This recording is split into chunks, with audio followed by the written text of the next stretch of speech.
privilégios, eles vão originar ao longo do tempo os direitos fundamentais.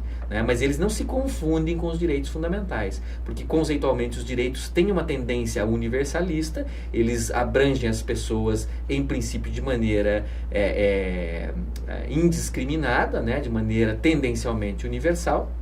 Eles não são compatíveis, os direitos nesse sentido moderno, com critérios arbitrários de distinção ou de discriminação, como religião, como classe social, como origem, como posses e outros critérios. E no constitucionalismo medieval era exatamente disso que se tratava. Como se sabe, se trata de sociedades hierarquizadas em castas, e cada uma das castas tinha um regime jurídico próprio, com direitos e deveres específicos, ou falando mais tecnicamente, com privilégios específicos e deveres específicos de cada uma dessas castas, especialmente da nobreza e do clero. Esses documentos são, portanto, inconfundíveis com as constituições modernas, os documentos que estabelecem esses privilégios, e esses privilégios são inconfundíveis com os direitos fundamentais modernos. Mas eles são importantes e têm uma relação histórica importante com os direitos fundamentais modernos, na medida em que eles são os precursores dos direitos fundamentais modernos. Basta lembrar, por exemplo, do devido processo legal. O devido processo legal surge no artigo 39 da Magna Carta, e ele originalmente não era um direito fundamental ou um direito fundamental processual. Ele era um privilégio exclusivo dos barões, que obrigaram João Sem Terra a observar o devido processo legal, com a imposição dele, entre outras restrições ao poder real, através ou por meio da Magna Carta.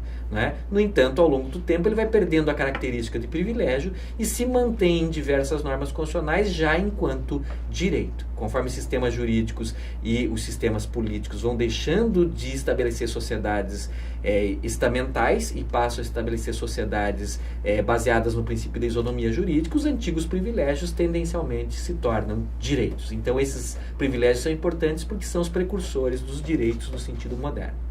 Outra característica típica do constitucionalismo medieval é exatamente o fato de que não haviam constituições no sentido moderno, mas existiam documentos que também são precursores, num certo sentido, das constituições modernas, que são as chamadas cartas de franquia ou forais. O que é isso, carta de franquia ou foral? É um documento pactuado entre a nobreza e o monarca, que estabelece uma série de restrições ao poder do monarca. O constitucionalismo é um movimento que visa restringir o poder político, e o constitucionalismo medieval é um movimento que visa restringir o poder real, e um mecanismo é exatamente o estabelecimento de forais, cartas de franquia ou documentos equivalentes, nos quais o monarca, o rei, se comprometia a não praticar determinados atos, preservando assim a liberdade de crença ou a liberdade pessoal dos seus súditos, preservando assim o direito à posse ou à propriedade dos seus súditos, preservando assim a vida, a integridade física, etc.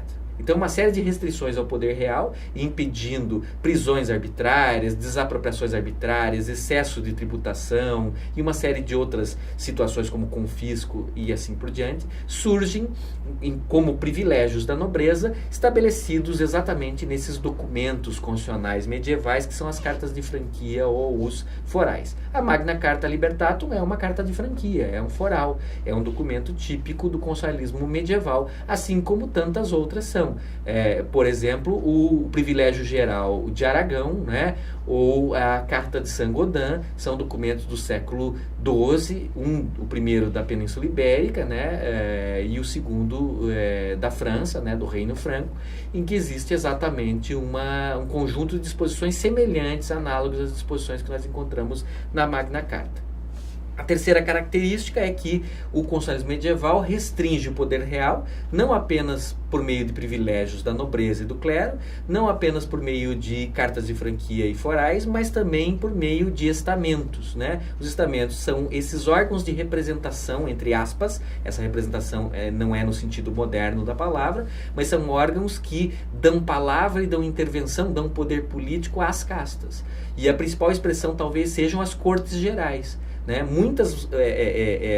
Muitos órgãos deliberativos, chamados geralmente de cortes ou cortes gerais, vão surgindo nesse período histórico aí que começa por volta do século XII e século XIII. São mecanismos de contenção do poder real. Certas matérias, como por exemplo criação de tributos ou majoração de tributos, só poderiam ser deliberadas nesses sistemas políticos pelo monarca em cortes, ou seja, em uma espécie de assembleia, uma espécie de órgão deliberativo composto composto por nobres e composto por clérigos. Então, esse é um outro traço característico desse constitucionalismo medieval, que é não só limitar o poder real pelos privilégios e pelas cartas de franquia ou forais, mas também estabelecer órgãos que são meio que os antepassados dos atuais parlamentos. Nós não podemos confundir essas cortes gerais, ou esses órgãos estamentais, com os parlamentos modernos. São órgãos de característica bastante distinta, mas são, de certa maneira, não é, os órgãos que criam ou que servem de precursores dos futuros parlamentos.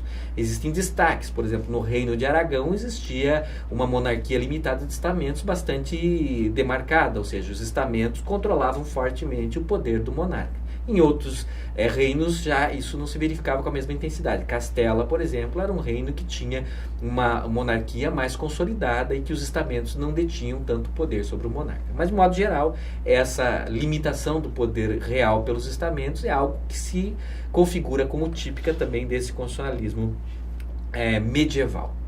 O constitucionalismo moderno, naturalmente, tem características bastante distintas desse constitucionalismo medieval.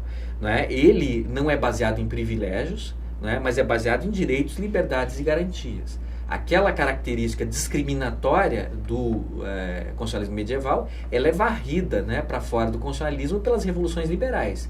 Nós temos revoluções liberais na Inglaterra no século XVII, nós temos revoluções liberais na França e nos Estados Unidos no século XVIII, e essas revoluções têm várias características. Uma delas é varrer o antigo regime, é criar sociedades que se pretendem sociedades isonômicas e não mais sociedades de casta, e, portanto, esses privilégios, eles se convertem ou se transformam em direitos. Né? Eles passam a ser reconhecidos não apenas à nobreza, não apenas ao clero, mas à sociedade como um todo. Quando há restrições a esses direitos, são restrições objetivas, como aquelas restrições relativas à idade, no que se refere aos direitos políticos. Mas, de modo geral, a tendência é que esses privilégios vão se convertendo em direitos fundamentais, não é? No que vão se tornar os direitos fundamentais, que tem essa característica de universalidade ou de isonomia, o contrário dos privilégios, né? Não é essa a única característica dos direitos fundamentais, ou dos direitos, das liberdades e das garantias. Né? Os direitos, liberdades e garantias fundamentais também têm outra característica essencial, que é o fato de serem estabelecidas em constituições. Então, as cartas de franquia, os forais típicos do constitucionalismo medieval, são substituídas no constitucionalismo moderno por constituições em sentido moderno. Né? Normalmente as constituições são compreendidas como normas, um conjunto de normas, que ocupam uma posição altaneira no sistema jurídico, que estão no ápice, são as normas máximas do direito positivo, né? E que tem algumas características além disso. Além dessa posição de supremacia, elas são normalmente normas rígidas, normas que têm garantias contra a sua modificação. São normas mais difíceis de serem modificadas. Exigem um procedimento legislativo agravado, traduzindo-se em um maior número de turnos de votação, ou em um maior quórum, ou em outras restrições, exigência de ratificações diversas para que modificações da Constituição sejam aprovadas. Então, as normas constitucionais, elas têm uma característica de estarem acima da legislação e de terem a sua modificação normalmente, na maioria dos sistemas modernos, mais difícil, né, condicionada a requisitos mais exigentes, portanto, uma modificação mais difícil. Além disso, as constituições em sentido moderno são normas que organizam o poder político de uma maneira que tende a proteger a liberdade individual. As constituições modernas são constituições garantistas, então elas visam proteger a liberdade e a segurança do indivíduo, e para isso elas recorrem não apenas ao estabelecimento de direitos, liberdades e garantias fundamentais, que são essas prerrogativas estabelecidas em nível constitucional, mas também ao organizar o Estado de uma determinada maneira. Por exemplo, estabelecendo o federalismo, que é uma técnica de divisão do poder em termos territoriais que visa limitar o poder das autoridades centrais e conceder autonomia para as autoridades locais, ou ainda, e essa é a solução mais difundida, estabelecendo alguma versão da separação dos poderes ou da separação das funções do Estado, que é um mecanismo através do qual é possível fazer com que quem legisla não administre nem julgue, com que quem administra ou governa não legisle nem julgue e fazer com que aqueles que julgam, os órgãos que têm competência jurisdicional, não legislem nem administrem. Idealmente é isso. O funcionamento concreto da separação dos poderes é mais complexo, mas a ideia de separação dos poderes é amplamente conhecida e a sua finalidade é a contenção do poder, a limitação do poder e a preservação das liberdades e da segurança individuais. Então nós temos aqui, além dos direitos, liberdades e garantias fundamentais, também há o surgimento de constituições. Essas normas altaneiras, rígidas normalmente, e que organizam o poder político e o Estado de uma maneira a preservar direitos e liberdades individuais por meio de técnicas que são tanto o estabelecimento de direitos quanto o estabelecimento de separação dos poderes, federalismo ou outros tipos de arranjos institucionais que visam controlar o poder e impedir exatamente um sistema absolutista. Aqui a lógica é garantista, é liberal e é anti-absolutista, né? Ou seja, impedir a concentração do poder e, consequentemente, o arbítrio do poder dos governantes. Para terminar a característica dos sistemas constitucionais típicos do constitucionalismo moderno, os antigos órgãos estamentais são substituídos por órgãos de teor moderno, né? Dois deles são fundamentais. Primeiramente, os parlamentos, que são os órgãos que têm essencialmente duas funções. Uma função é de fiscalização e controle do governo, né? Seja ele monárquico, seja ele republicano, né? Ou seja, uma função primária dos parlamentos é fiscalizar e controlar os monarcas ou os presidentes, os primeiros ministros, aqueles que exercem poder executivo e governo nos sistemas constitucionais modernos. E ao lado desses órgãos surgem outros órgãos que são importantes, que são os tribunais constitucionais. Nós vamos falar mais sobre eles futuramente, mas os tribunais constitucionais são órgãos que visam controlar a constitucionalidade das leis e dos atos do poder público, né? Significa dizer, visam verificar se as leis e atos do poder público são compatíveis ou não com a Constituição e visam, portanto, ser os principais mecanismos de garantia da supremacia da Constituição.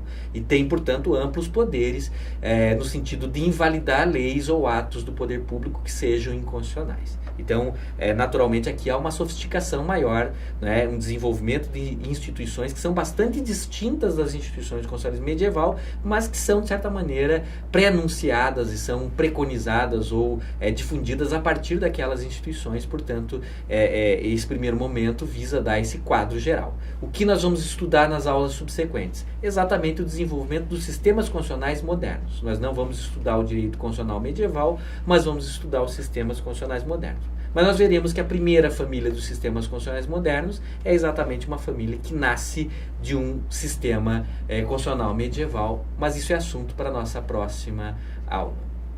Obrigado.